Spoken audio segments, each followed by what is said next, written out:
You've been there.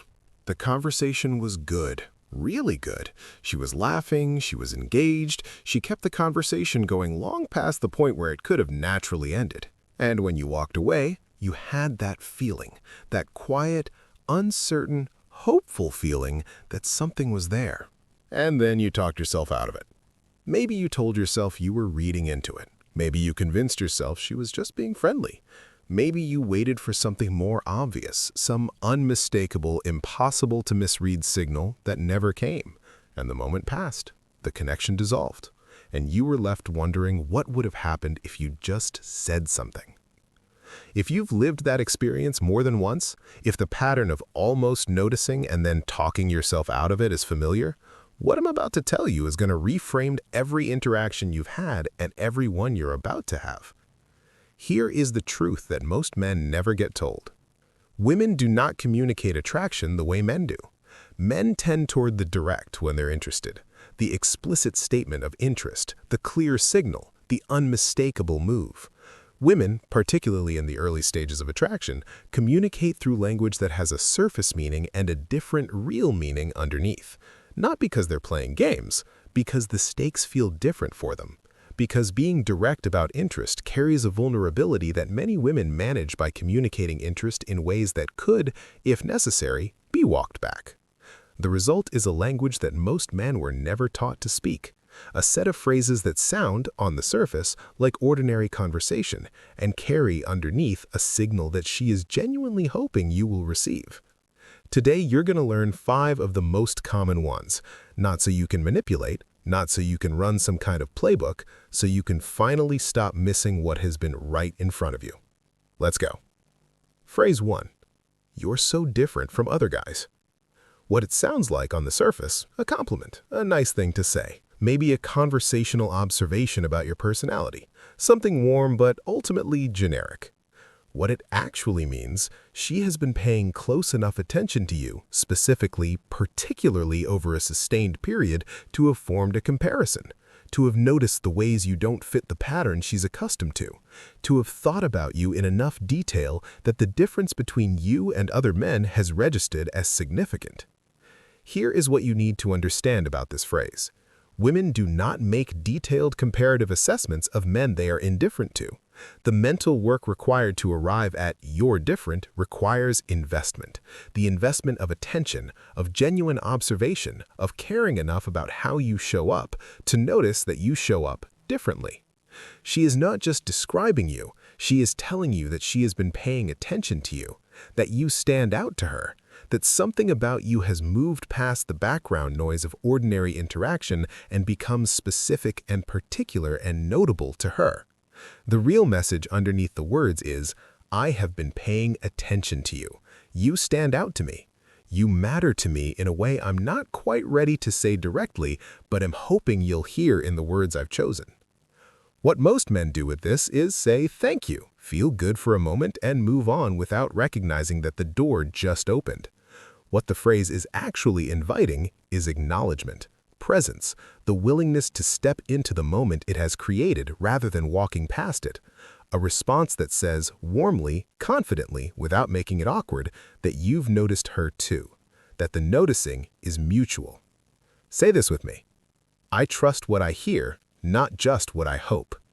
Because here's the thing, you heard it, you felt it, you just didn't trust it. And what's coming next is the phrase that confuses men even more, because it sounds, on the surface, like she might actually be pushing you away. Phrase 2. I don't usually talk to people like this. What it sounds like on the surface. A throwaway comment about her social habits. Maybe an observation about being introverted. Maybe just conversational filler that doesn't particularly mean anything. What it actually means. She is telling you, as directly as she is currently able to, that what is happening between you is unusual for her. That this level of openness, this quality of conversation, this ease she feels in your presence is not her default experience with people. That you have produced something in her that most people don't produce. This phrase is significant for a specific reason that most men miss entirely. When a woman tells you that she doesn't usually open up like this, she is doing 2 things simultaneously. She is describing her experience of the conversation, and She is making herself vulnerable, admitting that what is happening matters to her, that it is outside her ordinary experience, that it is registered as different and worth naming. Vulnerability is not something people offer casually to people they don't care about.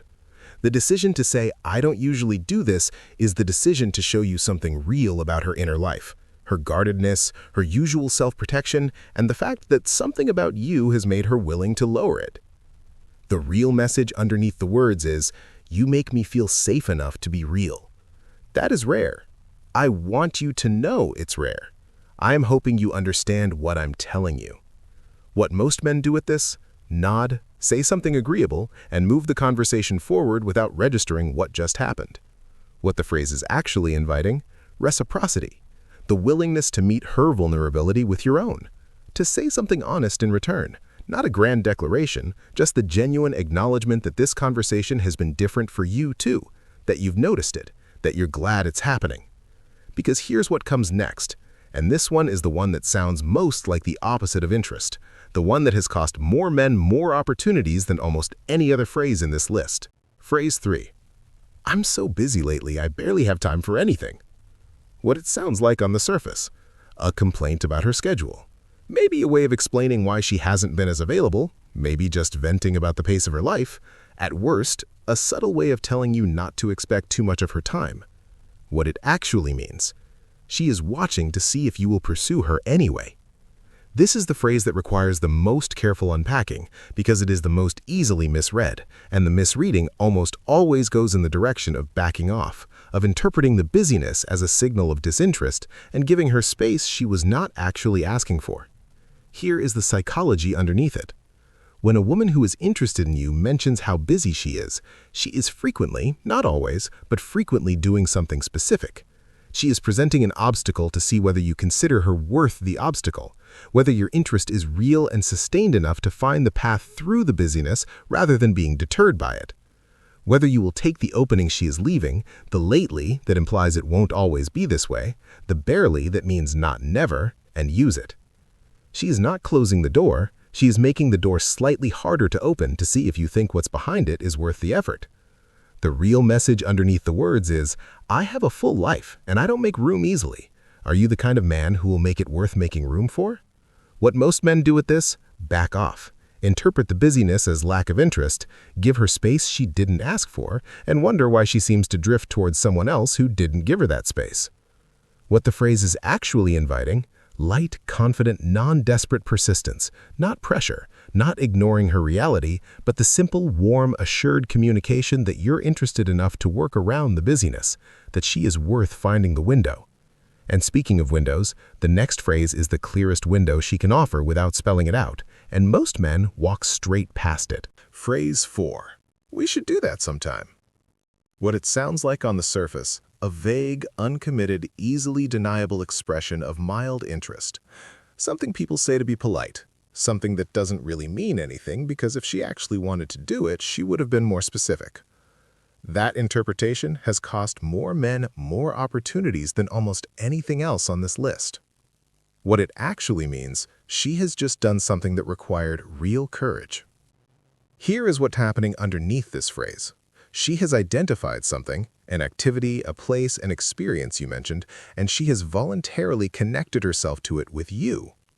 She has explicitly placed the two of you in a future scenario together. She has done this knowing that you could easily let it pass, that the vagueness of sometime gives her enough cover to walk it back if you don't respond, while also knowing that if you do respond, if you take the sometime and make it specific, the door is open. She is not being vague because she's unsure. She is being vague because she is taking a risk while leaving herself an exit. And the exit is there specifically for the case where you don't want to walk through the door, so that the rejection, if it comes, doesn't have to be a rejection of an explicit invitation. It can just be a sometime that never became specific. The real message underneath the words is, I want to spend more time with you. I'm hoping you want that too. Please make this specific so I know the interest is real. What most men do with this, say, yeah, definitely, in an equally vague way, feel good about the exchange, and never follow through with anything specific. The sometime stays a sometime forever. What the phrase is actually inviting, immediacy. The simple, confident, specific response of a man who recognizes what just happened and meets it directly. I'd like that. What does your week look like? That's all. That's the entire response. 4 words of genuine interest followed by one question that makes the vague specific and the hypothetical real. Repeat after me. I see the signal. I don't need it to be obvious to act on it. Because the 5th phrase is the most subtle of all 5, and it is the one that happens most frequently, the one that is happening in conversations right now with men who have no idea what they're hearing. Phrase 5. That's so funny, I was just thinking about that. What it sounds like on the surface, a coincidence, a conversational connection, something pleasant but essentially meaningless. 2 people discovering a shared thought, the kind of thing that happens in any good conversation between any 2 people. What it actually means, she is building a bridge. Here is the psychology that most people never learn about how women create connection with people they're drawn to. When a woman is genuinely attracted to someone, she actively looks for and actively amplifies the points of commonality between them, the shared experiences, the matching opinions, the overlapping thoughts, the moments where your inner world and hers appear to occupy the same territory. It is not incidental. It is relational architecture. She is building, brick by brick, the case for why the 2 of you belong in the same space, why your minds work similarly, why your experiences resonate, why there is something between you that is more than ordinary social coincidence. I was just thinking about that is not a statement about her thoughts. It is a statement about her orientation toward you. It is the verbal expression of a mind that is already in relation to yours, already comparing, connecting, finding the places where you overlap and emphasizing them because the overlap matters to her. The real message underneath the words is, we are similar. I have noticed our similarity. The similarity feels significant to me. I'm hoping it feels significant to you too. What most men do with this, say, yeah, definitely, in an equally vague way, feel good about the exchange, and never follow through with anything specific. The sometime stays a sometime forever. What the phrase is actually inviting, immediacy. The simple, confident, specific response of a man who recognizes what just happened and meets it directly. I'd like that. What does your week look like? That's all. That's the entire response. 4 words of genuine interest followed by one question that makes the vague specific and the hypothetical real. Repeat after me. I see the signal.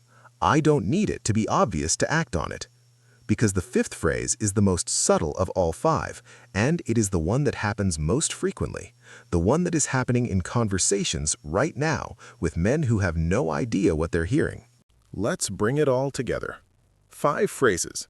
5 moments that have been happening in conversations around you, maybe in conversations you've already had, where a woman communicated something real in language that was designed to be received rather than spelled out. You're different from other guys. She has been paying specific attention to you, and she needs you to know it. I don't usually talk like this. You have made her feel safe enough to lower her guard, and she is telling you that's rare. I'm so busy lately. She is watching to see if you consider her worth the effort of the obstacle. We should do that sometime. She wants to spend time with you, and she needs you to make the vague specific. I was just thinking about that. She is building a bridge between your minds and hoping you'll help her finish it. None of these phrases require a grand response. None of them demand a dramatic declaration or a perfectly crafted line. They require only one thing: the willingness to be present enough to hear what is actually being said and confident enough to respond to the real message rather than the surface one. You don't need her to spell it out. You don't need the unmistakable signal that leaves no room for doubt. You need the capacity to trust what you hear, to receive the signal that is actually being sent, rather than waiting for one that is clear enough to require no interpretation at all. That signal is already there. It has been there. In the conversations you've already had with women who held out the thread and waited to see if you would take it. Now you know what the thread looks like.